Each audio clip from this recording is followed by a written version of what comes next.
जय झूलेलाल। अॼु पाण सभई पुरुषोत्तम महात्म जो 14 अध्याय ॿुधंदासीं।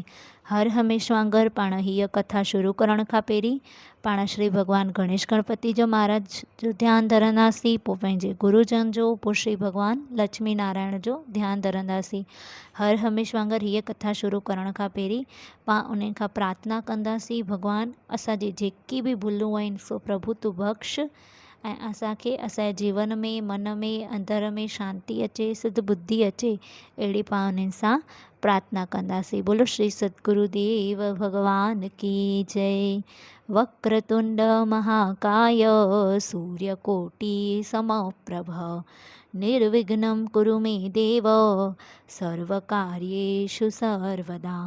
गुरु ब्रह्मा गुरु विष्णु गुरुदेवो महेश्वरा गुरु साक्षात् परं ब्रह्म तस्मै श्री गुरुदेव नमः। या देवी सर्वभूतेषु शक्तिरूपेण संस्थिता।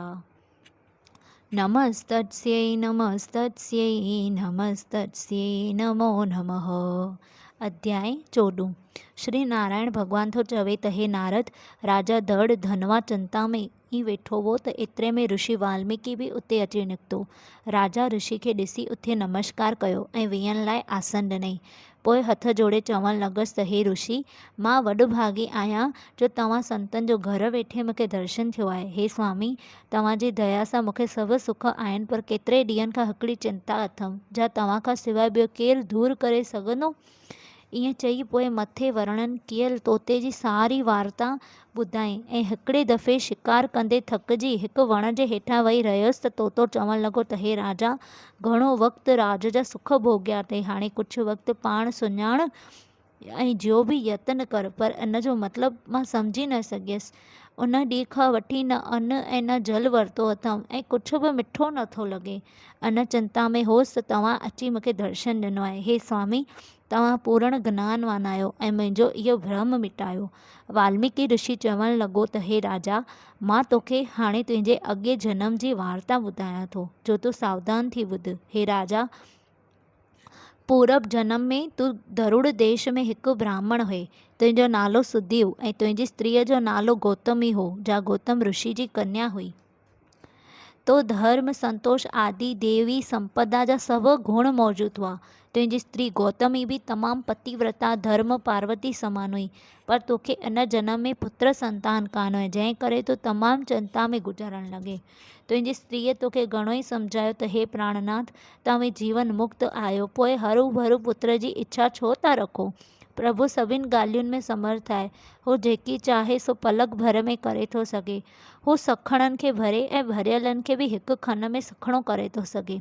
हिन अॻियां का बि ॻाल्हि मुश्किल न आहे ऐं हीअ मुश्किल आसान कंदड़ आहे। अहिड़ो कहिड़ो पदार्थ आहे जो ईश्वर आराधना करण सां नथो मिले? हे राजा, स्त्रीअ जा अहिड़ा स्नेह भरिया वचन ॿुधी तूं ईश्वर भक्तिअ में लॻी वञ। ऐं राजा तुंहिंजी तपस्या ते प्रसन्न थी भॻवान तोखे दर्शन ॾिनो ऐं चयईं त जेकी घुरणी हुजे सो घुर। तंहिं ते तो भॻवान खां पुत्र संतान घुरी भॻवान तोखे चवणु लॻो त हे ब्राह्मण, ॿियो जेको वर घुरणो हुजे सो घुरी वठि। बाक़ी पुत्र संतान तोखे इन जनम में छा, पर 7 जनम में बि लिखियलु कोन्हे। हे राजा, भॻवान जा इहे वचन ॿुधी तूं बेहोश थी किरी पए।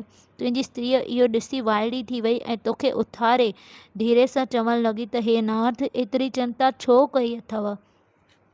पुत्र बि नेठि नासवंत आहे, तंहिं करे भॻवान जी भक्ति करणु वाजिबु आहे, जंहिंमें जीभ जा सभु बंधन टुटी वञनि था। एतिरो चई तुंहिंजी स्त्री माठ में रही तूं चिंता में गुलतान थी वई। इहो ॾिसी गरुड़ भॻवान खे चवणु लॻो त हे भॻवान, तव्हीं दयालु आहियो, वत्सल आहियो, भक्तनि जा दुख दूरि करणु तव्हांजो मुराद आहे।